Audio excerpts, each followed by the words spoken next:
Halo guys, welcome back to my channel dan akhirnya dapat support casing gaming warna putih. Waduh. Di samping saya ada produk terbaru dari Techwear yaitu Techwear Flatline. Lihatlah desainnya bro. Namanya flat ya, tapi ini nggak flat juga sih. Di sampingnya ini masih ada lekukan gitu ya yang sangat seksi menurut saya. Stop it. Nah, di sini langsung saja saya bahas 7 kelebihan dari casing ini yang saya perhatikan guys. Yang pertama itu full white ya, 99% putih bro. Sampai frame pada tempered glass ini juga putih. Fan-nya juga putih, kabel-kabelnya aja yang hitam bro. Kemudian satu fitur yang cukup langka pada casing terutama MATX ya, yaitu ini sudah disupport USB Type-C di sini bro. Wah, ini keren banget ya. Cocok banget untuk rakitan high-end yang minimalis ya, menggunakan motherboard kecil. Front panel I/O-nya sendiri itu dibuat di samping sini guys, bukan di atas sini, sehingga kalau ini ditarik, kabel-kabelnya nggak ikutan ketarik ya. Penempatan di sini juga sangat berpengaruh kepada kebersihan gitu ya di dalam casing ini, karena kabel-kabel front panel I/O-nya ini berada di belakang. Keren sekali bro. Lalu ini tempered glass tipe window, tebal tempered glassnya 3 mm saja, sudah sangat cukup dan rapi guys. Yang keberapa lagi? Yang kelima ya, yaitu space antara motherboard dan panel di atas ini itu lebar guys. Jadi jika ingin memasang AIO di atas ini itu nggak sempit dan tidak akan mentok sama VRM ataupun RAM nantinya, baik 240 maupun 280 mm radiator. Yang keenam itu soal fan di atas power supply. Ya, di PSU shroud-nya ini bisa dipasangi 2 fan 12 cm. Mantap banget dan sudah disediakan 8 baut panjang pada paketannya guys. Wah, mantap ya. Ngomong-ngomong soal fan sendiri, casing ini juga sudah include 4 fan berwarna putih PWM ya, yang juga combo dengan Molex. Dengan semua kelebihan tadi, casing ini ditawarkan dengan harga di bawah 700.000 saja.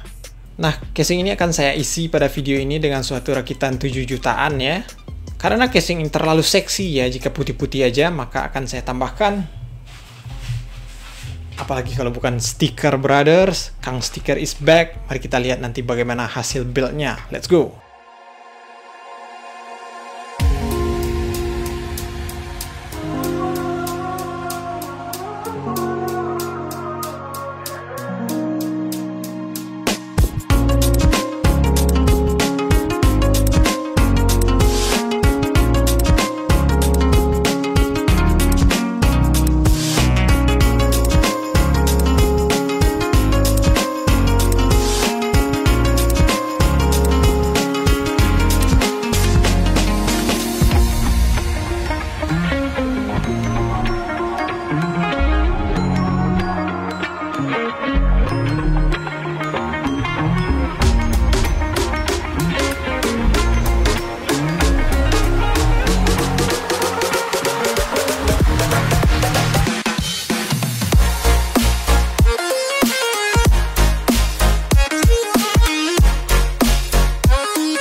Baiklah guys, inilah dia bagaimana pendapatnya. Cantik kah? Cantik lah. Jadi spek di dalamnya memang spek lama ya, yang sudah saya build sebelumnya untuk PC pribadi lah gitu. Tapi ini tentunya ada perbedaan ya, karena VGA-nya sudah di undervolt ya, dan ini fan-nya lebih banyak. Nanti kita akan lihat perbedaan performa, suhu, serta dayanya. Apakah akan berbeda signifikan? Tapi sebelumnya saya akan review ulang dulu secara singkat part-part yang ada di dalam PC ini. Yang pertama ada Ryzen 5 4500, ini prosesor dari AMD dengan 6 core 12 thread, yang mana boost clock-nya sudah lebih dari 4 GHz ya. Otomatis prosesor ini sudah cukup kuat dan tidak membottleneck kebanyakan VGA ya. Bahkan VGA yang sudah mulai masuk kategori high-end pun masih oke dengan CPU satu ini. Selanjutnya motherboard ada ASRock B450M Steel Legend, motherboard seri B AMD terpopuler terbaik sepertinya guys, apalagi yang ASRock ini. Yang mana penampilannya oke banget, fiturnya lengkap sekali. Ini juga cocok banget ya dengan tema kita. Walaupun masih PCIe Gen 3, tapi upgrade-nya tentu saja masih luas ya. Support semua prosesor AMD di platform AM4, tergantung versi BIOS yang terinstall. Selanjutnya RAM atau memori ada V-Color Prism Pro RGB 3200 MHz 2x8GB. RAM V-Color ini keren banget sih, tampilannya bagus banget, heatsinknya premium, kemudian RGB-nya lebih bright gitu. Selanjutnya ada SSD Midas Force NVMe 256GB, NVMe 256GB murah, no comment lah soal SSD satu ini ya. Lanjut saja ke NZXT C550 Bronze power supply yang digunakan pada rakitan ini juga sudah saya bahas di konten sebelumnya. Power supply yang solid sekali, dayanya stabil, penampilannya mantap ya, walaupun di sini tidak kelihatan lagi. Kemudian tentu saja VGA kita ada RX 580 dari Sapphire yang 4GB, ini X mining bro. Wah, ini juga sudah saya tes dan review di konten sebelumnya ya. Tidak disarankan untuk membeli VGA bekas mining karena banyak risikonya ya. Kalau mau beli VGA seperti ini, harus berani berjudi artinya. Kemudian ke CPU cooler ya, ada Thermal Rack Assassin 120. Ini standar banget sih bro, performanya biasa aja, penampilannya juga biasa aja, tapi cukup kalem sih dengan warnanya yang hitam. Tapi di sini sudah saya caplok dengan stiker ya, biar sedikit ekspresif lah gitu. Tower ini juga sudah saya sedikit upgrade ya dengan fan kombinasi push and pull. Fan depannya juga sedikit naik ke side Kazeflex 120 ya. Ini tentunya RPM-nya lebih tinggi, pressure-nya lebih tinggi. Fan di belakangnya sendiri itu adalah ID cooling, saya lupa tipenya, yang mana RPM-nya juga cukup tinggi bro. Beralih ke atas ada fan dari GameX, itu adalah GameX Rainbow C9 ARGB ya. Kebetulan motherboard kita ada port ARGB 3 pinnya, jadi cocok menggunakan fan ARGB dari GameX ini. Konektornya pun sudah male female ya untuk ARGB 3 pinnya, sehingga kita tidak perlu lagi membeli splitter. Mantap ya. Di depan sendiri ada RGB strip ARGB juga yang murah-murah saja guys. Bahkan lemnya tidak lengket ya, harus dibantu dengan semacam kawat seperti itu. Terakhir tentu saja case. Saya ganti dulu polanya guys. Wah, ini warna kebanggaan. Get some help. Komponen putih hitam di dalam ini kalau dikasih ambient light seperti ini juga bagus ya, nggak perlulah RGB kebanyakan. Seperti ini saja sudah enak dipandang ya. Kekurangannya cuma satu ya, kabel sleeve bro. Aduh, andai ada Techwear Flex custom kabel sleeve ya yang warna putih begitu. Secara penampilan ini memang cantik banget. Lalu bagaimana dengan performanya? Langsung saja kita lihat perbandingannya ya. Pertama Cinebench R15 dan Cinebench R20 itu skornya sama saja sebelum dan sesudah upgrade pendinginan ya. Ya, penambahan fan tidak terlalu berpengaruh ya, kecuali heatsinknya yang diganti yang jadi lebih besar atau pipanya lebih banyak bro. Penurunan suhu prosesor atau CPU yang cuma sebatas 5 derajat itu belum berpengaruh lah ya ke performa CPU. Kalau penurunannya sudah 20 derajat begitu menggunakan custom water cooling, itu baru mendongkrak performa dari prosesor atau CPU guys. Kemudian suhu NVMe itu sama saja ya. Ini saya masih belum sempat tuh bikin custom heatsink untuk Midas Force-nya ya, karena nggak ada alat untuk membengkok-bengkokkan aluminium gitu. Kemudian ke Unigine Heaven 4.0, penurunan performanya memang kelihatan, tapi tipis saja ya. Tapi tentu saja ada keuntungan di sini ya, selain lebih hemat daya dan lebih adem, performa ternyata lebih stabil setelah di undervolt bro, dimana kita lihat di sini minimal FPS-nya naik ya, lebih stabil gitu. Lalu ke testing games, Ini langsung di-compare saja dengan konfigurasi sebelumnya ya. Juga terlihat penurunan FPS yang tipis, tapi penurunan suhunya cukup bagus.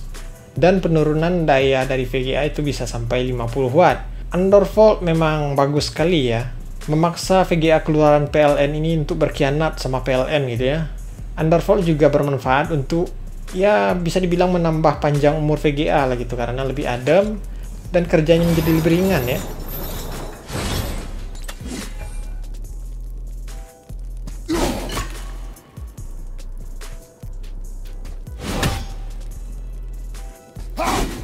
You froze it in place. Clever. Oke, setelah pengetesan yang lumayan mirip dengan konfigurasi sebelumnya, berikut adalah rangkuman suhu sebelum dan sesudah pindah rumah, guys. Kemudian di sini juga ada perubahan daya berdasarkan pantauan HW monitor dan wattmeter ya. Terjadi penurunan. Di standby dan kerja ringan masih relatif sama, namun di full load benar-benar turun sampai 50 watt, guys. Kemudian opsi upgrade-nya, sebelumnya saya berencana ini upgrade ke Ryzen 7 5000 series ya, dan VGA-nya RTX 2070 lah gitu ya. Di sini masih ada tambahan lagi pastinya ya. Yang pertama kabel sleeve custom tadi, dan water cooling di bagian atas ya, karena ini agak kosong sih di bagian atas ya. Oke guys, kesimpulannya rakitan ini worth it banget ya, terutama di casingnya ya.